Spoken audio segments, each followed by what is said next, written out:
हमारी न तनख्वाह है, कुछ भी नहीं है। शुरू से सीडीए वाले ने भर्ती किया था, वो 2000 तनख्वाह देते थे।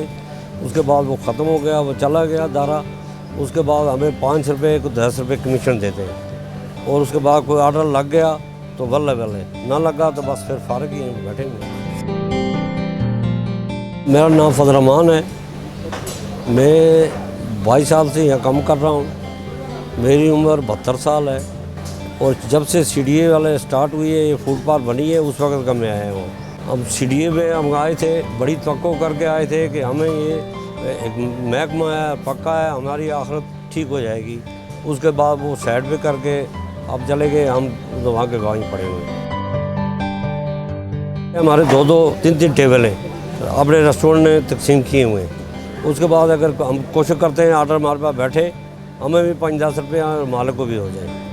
अब गाहक पे डिपेंड करता है, गाहक गेस्ट आएगा, वो ऑर्डर लाएगा, खाएगा तो फिर चलेगा। 3 बेटे हैं, जिसका एक MBA किया है और डिप्लोमा और इलेक्ट्रॉनिक का भी और कंप्यूटर किया हुआ है। एक FA किया हुआ है। और उसके बाद एक जो है वो साइंस मैट्रिक की हुई है, वो ड्राइवर है। जिसकी वजह से एक लड़का काम कर रहा है, वो डिवासन पे है, बाकी धूम पे गुजार है। जिसकी वजह से मैं ये काम कर रहा हूँ, मेरी कोई मुराद नहीं है। मकान किराए पे रह रहा, किराया दे रहे।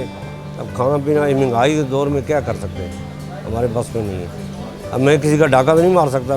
बात यह है कि मेरे बच्चे मैंने पढ़ाए थे, कोशिश की थी यार पढ़ जाए, वो अच्छी जगह से लग जाए। अब मेरे इतने ताल्लुकात नहीं है, ना मेरे पास कोई सिफारिश है कि मैं उनको भर्ती कराऊँ। अब वो पढ़ाए कैसे कि एक ज़मीन बेच के उसको पढ़ाया है कि हाँ तालीम होगी तो कुछ लग जाएगा। उसके बाद इधर की कहानी उसी तरीके से रहेगी। वो बेटे भी धक्का खा रहे हैं और मैं भी। वो पढ़ के भी परेशान है कि किसके साथ क्या करें। बेटे कोई काम पे लग जाए तो मेरी चलो थोड़ी हेल्प हो जाएगी। मैं भी समझूंगा कि मैंने मेहनत की थी तो इसका कुछ सिला मिला है।